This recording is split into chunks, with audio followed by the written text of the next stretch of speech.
Hey guys, welcome to our podcast, True Vine Talks with Rachel and Linda. We are back today to discuss, something that's really important right now for everyone to talk about is couples and their distress. Um, and we do what is called the emotionally focused therapy model, and that is by Miss Sue Johnson, right? Dr. Sue Johnson in the Hold Me Tight book. So I highly recommend this book when, I'm working with couples and we're trying to help them understand the model of EFT. And the first chapter, where Rachel and I are going to spend some time kind of dissecting it a little bit for you. So we're excited that you're going to listen to this, and this is an important part of what we do. So, Miss Rachel, we got the conversation one, and what does Miss Dr. Sue say about that? So Sue says the first conversation that you want to have as a couple is talking about and recognizing the demon dialogues that you get into with one another. And there's 3 demon dialogues: find the bad guy, protest Polka, and freeze and flee. So the first one, find the bad guy, that's kind of like the blame game, right? Yeah. So why did you do this? Oh, well, you did that. Well, you did this. Well, you always do that. And it's just ping, ping, ping, back and forth, right? Trying to find who's wrong and who's right. Yes. And, when you guys start, fighting, and it's like, well, you always leave the toothpaste out on the sink. Well, you always, leave your toothbrush laying there. Well, it's your fault that I'm feeling this way. Well, no, it's your fault that I'm feeling this way. Why don't you ever clean that? You're always yelling at me. Well, I wouldn't yell if you wouldn't raise your voice first. Yes. So you're looking to see who's at fault, and what I like, and they mention it too, and is that in the Garden of Eden, when Adam and Eve were eating of the tree, there was the tree of life, and then there was the tree of good and evil, and God said you can eat of the tree of life and don't eat of the tree of good and evil. And the devil uses language and tempts Eve to eat of the tree of good and evil, and then she invites Adam to eat the tree of the apple from the tree, and then he eats the apple. And then when God says, "Where are you guys?" what do? Hide. Yeah, they hide. They hide from shame, right? They hide from God because their shame comes up, the emotion of shame. And then when God asks them, he says, "Well, this woman you gave me, it's her fault. You created her, and she tempted me to eat that. It's her fault. It's her fault." And then she points to the devil, and she says, no, it's the devil's fault. He made me do it. So then, pointing the finger, finding the person that's at fault, Yeah. Not taking responsibility for doing any reflection. Yeah. Right. Feels good. It does, because I don't know about you, but I don't want to be wrong. I want to be right all the time in my relationship. It's pride. And, if I get angry, it's definitely his fault. Right? It's never my fault that, he's angry. Vice versa, right? So, finding the bad guy feels good to our human nature. We aren't prone to acknowledging what we're doing in the relationship that might be hurting the bond. And so it feels good. Yeah. So that is the first basic pattern. And I see that a lot. Do you see that a lot, Rachel, in couple sessions? I do. Yeah. I would say that's probably the second most common one if we were to put them in order. What is it like for you as a therapist when people are doing this in therapy? That's a good question, because we talk about the limbic system a lot, you and I. Yeah. And I find that when couples get into find the bad guy during session, that's the most difficult one for me to stay, attuned and empathetic, because I want to go, ooh, I'm out of here, right? I start getting anxious, right? People start to escalate, their voices get louder, they're accusing one another, they're looking at me going, well, he does this, or well, she does that, you don't know, she's lying. I'm like, You remember 10 years ago when you told me that you didn't care? Yeah, exactly. Right. So then I'm put in a position, they're pulling me in to the cycle. Right? Like, yes. Oh, you get in here, and it feels like, as a therapist, it feels like the couple is looking to you for validation regarding who's right and who's wrong, right? And the person that's wrong is the only person that needs to change. The person that's right should always get their way. Yes, very well stated. Yeah. And that is never the case. That's not what we do in couples therapy. We don't, it's not a boxing match, and at the end of the session we go, ding, ding, ding, ding, ding, you are the winner. You must forfeit all your desires. And that's just not what we do. We don't care about your needs getting met. They're right. You're always wrong. I mean, that's really going to bring your couple back. Yeah. Right. Yeah. So that's not what we do. Yeah. We get underneath where that blame and anger and resentment and frustration is coming from. Mm-hmm. Right? And we have both individuals focus on, what's really happening for me? What am I experiencing emotionally when this blame game, find the bad guy, starts happening? And we also help couples to, increase their level of empathy toward their partner, and try to, take a walk in their partner's shoes and allow them to see what's truly happening for them during find the bad guy. Well stated. Yes, she has good insight into the model. You really want to understand what's happening as we start blaming each other. I'm feeling insignificant, unimportant, devalued, used, worthless.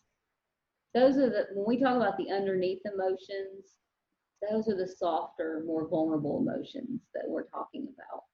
And all of us want to feel worthy, important, valued, and cared for.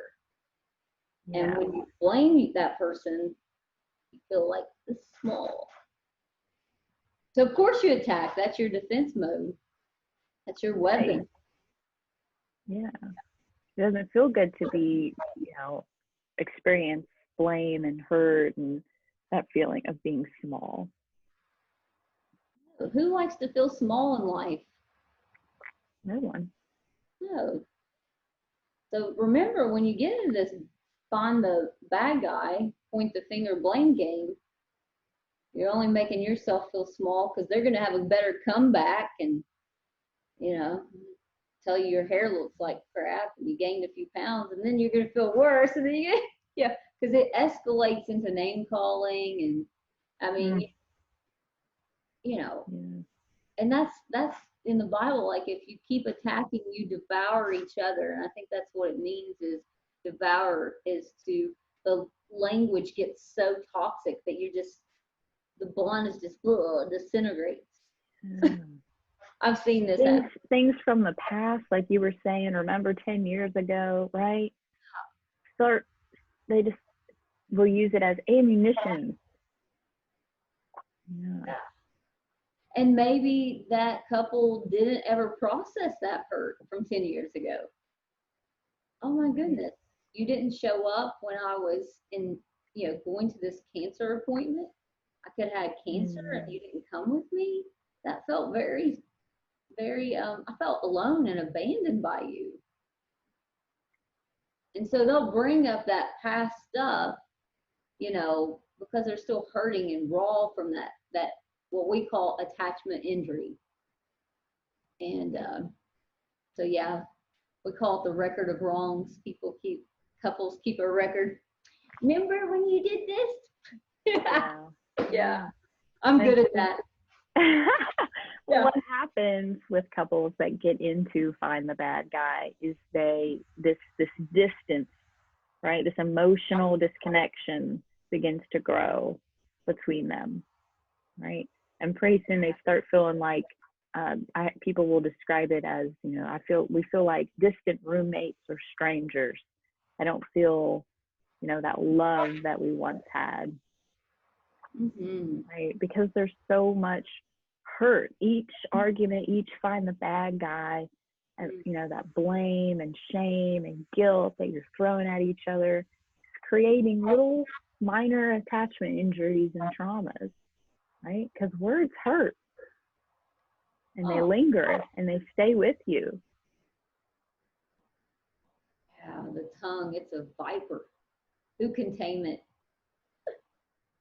When you're angry and you feel unseen and unheard and unloved, that tongue, it just goes. Yeah. And like you just said, you're right. You're injuring your bond that much more. It's just better when you're doing this, what we call find the bad guy, what Dr. Johnson tells us. I think it's better to remove yourself physically from each other till your mood and your limbic system, like you were describing earlier, Rachel, calms down. Then come back, revisit what triggered finding the bad guy. Yeah. Well, you stomped your feet when you walked by me. That was the trigger. Okay. So I think you should step away in the find the bad guy scenario. What do you think? You think you should step away for a minute? Yeah, I think it's a good idea. Nothing good is going to come out of trying to find the bad guy. Yeah. It's only going to lead to disconnection. And when we feel disconnected, we go into fight and flight, right? When we feel disconnected from our partner, our soulmate, our person that we care about more than anyone in the world, that's a danger. Yeah. So what happens for a lot of couples, we'll move into the second demon dialogue, which is protest polka. I see a lot of couples will maybe start with find the bad guy, and then one of them realizes this isn't helpful or this doesn't feel safe. I'm gonna leave, but the other person doesn't mutually leave. The other person follows them and wants to finish the argument or come to a resolution, right? So we've got one leaving and one following, and that is the protest polka. Yeah, well defined. The other two things they talk about that you could also call them is the demand and the person withdrawals, right? So you're demanding something from them, and they just automatically start pulling away. And then the criticize, defend. So you didn't do this, and then they just defend themselves, right? Their shield gets activated, and so that looks a lot like passive aggressive. I've had a lot of couples say, well, he's just passive aggressive. Well, he's going quiet because if he would engage, then they would tip back over and to find the bad guy, and the anger would show up, and then we're just doing attack again. Yeah. A lot of people learn in order to not argue constantly and fight and make things worse and escalate, right? In order to avoid that, I'm just going to shut down and go like a turtle, just go into my shell. And so you see people just, oftentimes the person that's not withdrawing, the demander or the pursuer, will say they just don't care. They just have no emotion. Yeah. What it looks like to them, it looks like right? I'm withdrawing, I'm shutting down, I'm avoiding conflict. I'm just going to power off for a while and just sit Power off. until it's over. Yeah. The Love storm that. will pass. I just gotta sit it out. Yes. I apologize for the dog in the background. She's crazy. She's protesting. Yeah, like they're protesting. So yeah, it's like, if I just shut down and I don't engage, then I'm really protecting this relationship. And often the pursuer, the one that's poking and prodding and protesting, they're trying to get you back online. Hey, where are you? Do you see me? I'm here. But they're like, no, I'm going to defend myself because this ain't going, when we do this don't go well, so back off. And like you said, they go offline emotionally. They're just, disengaged. Yeah. They're protecting the bond too. Yeah. It's an attempt, right? For both parties, right? The person who's trying to continue the argument wants to reach a resolution, right? We need to finish what we started.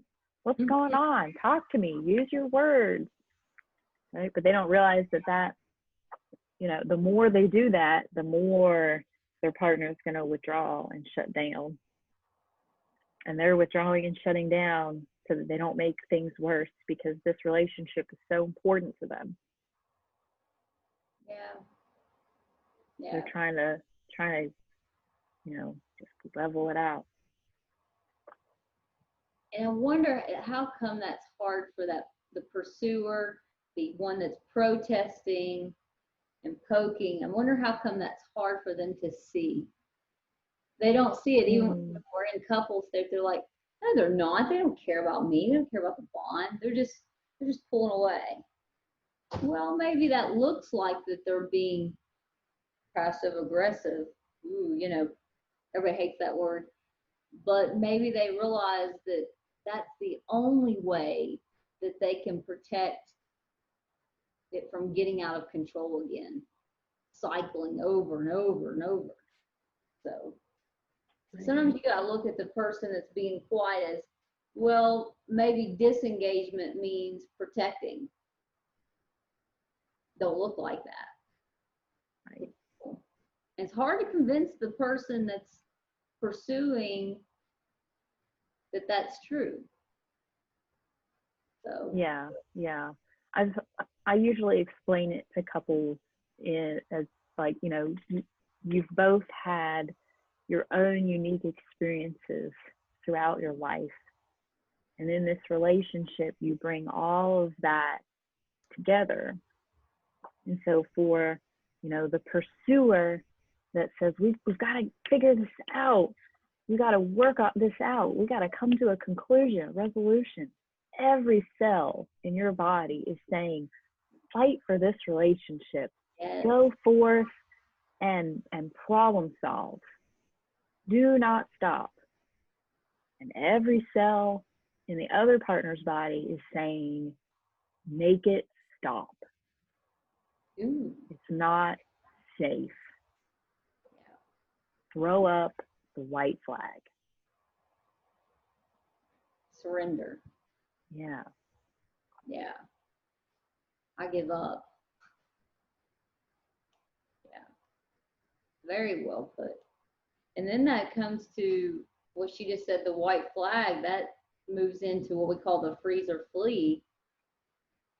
And this is where social engagement's no longer safe. It's no longer safe to pursue each other. The pursuer's worn out. Okay, the one that was poking in that second pattern, they're done. They've, oh my gosh, I'm trying to reach you, but you go quiet. So I'm gonna pull away. There's nothing left for me to do. I don't know what moves I've got left. I don't know. I mean, jump up and down, do a few back handsprings. Maybe you'll see me then. Maybe. And so you're like, the pain hurts too much to get your attention. and be rejected anymore. It hurts my heart, it hurts my soul, it hurts my person. So I'm done. I'm done. I've seen this in couples, like working with them. And that is the hardest thing to get movement when they're in this freeze and flee, you know. Yeah, I agree. I think it's a really difficult one when you've got two people that are basically avoiding each other at all costs. Because if they don't, it's going to be find the bad guy or protest Polka. Yeah. And the freeze is one of those mechanisms where you play dead, like possum, you know. If I just act like I'm not here, you know, nothing will happen. Nothing good, nothing bad. And you see this in trauma victims, you know, they go frozen. It's like, oh my goodness, what are they frozen for? You know, I don't know, you know, I gotta play dead here, because if I play dead, I can't hurt you, you can't hurt me. It's very sad that you know, the way that goes. But yeah, she does say, and that looks like the withdrawal. Two people, you know, just pulling away. You know, people can be married for 20 years and the pursuers burn out and they're done. They're like, kids are grown. You stonewall me all the time. And that's a withdrawal. That's some Gottman stuff, stonewalling. You know, so why would I pursue this anymore? I don't have any reason to pursue you. So I'm gonna pull away, and hopefully we'll just part ways. And that's sad.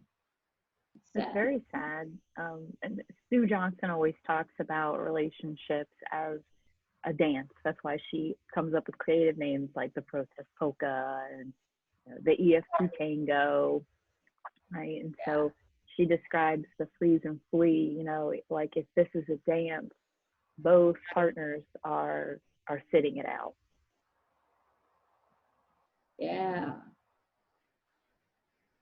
Yeah, when you say that, Rachel, I'm thinking of what it's like to be the one trying to get the person on the dance floor. Yeah, that's protest polka. Come on, get up here, right? Your partner's sitting it out. You're trying to drag them onto the dance floor. Freeze and flee, you're both sitting it out, and you're probably on opposite sides of the room. How many people dance alone, Rachel? You ever been to a wedding or an event where a person really dances alone? Not too often, right? Usually dancing with friends or family, partner. Yeah, I've rarely seen, unless they're doing a performance, of course, and it's about they're the show. I've rarely seen a person dancing alone. So, you know, a man is not an island. A woman is not an island in and of herself, like, or his self. We need each other on the island together. And that island is life. I mean, I feel for people that are alone during this pandemic. Even though I can do the protest polka sometimes with my husband, he's still there. Still got somebody. You still got somebody, you know, and being alone on an island. Yeah. I think one of the most painful experiences for a lot of people in the context of a relationship is feeling alone, right? Even though you're not, even though you have someone, right?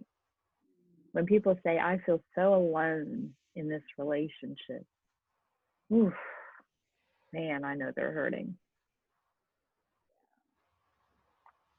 Yeah, because that means their partner's completely offline. They may not even be saying good morning, smiling, saying how you doing throughout the whole day. I mean, they just get up, they're checked out, they don't see you again till whenever, if they even care to say anything to you. You are alone. And that relationship needs help. Because you got to get that person back online for sure. So these are the 3 basic patterns that Dr. Sue Johnson talks about in conversation 1. And I like that this was Rachel's idea to sort of break this down for our listeners. So when you guys want to engage in couples therapy, you'll understand what we're trying to do. And we always recommend her book, Hold Me Tight, because, some of it may not, land on you in the way you need it to in that moment. But when you start reading it and you're doing the model in therapy, you start to get it. And it's very different language. And I always tell clients, because my supervisor, she was great and taught me that we're teaching you guys a new language. And thinking you're going to get it in 3 sessions, 10 sessions. No, this is a new language you're learning of how to get your unmet needs met without doing the find the bad guy and the protest polka and the freeze and flee. So. Yeah, exactly. And so we're doing this sort of like mini series of the 7 conversations. So we'll have 7 total. And this is the first one. First conversation, recognize the demon dialogues. I'm getting ahead of myself. And then next week, we'll talk about finding the raw spots. And those are the triggers that start the demon dialogues. Yes. Great job, Rachel. Good job. And if you guys are in need of counseling, Rachel does have some openings. So give us a call at TrueVine, and you can visit our website at www.truevinewv.com. And we appreciate you guys joining us for today's podcast. Yeah, thank you. Thank you. Bye.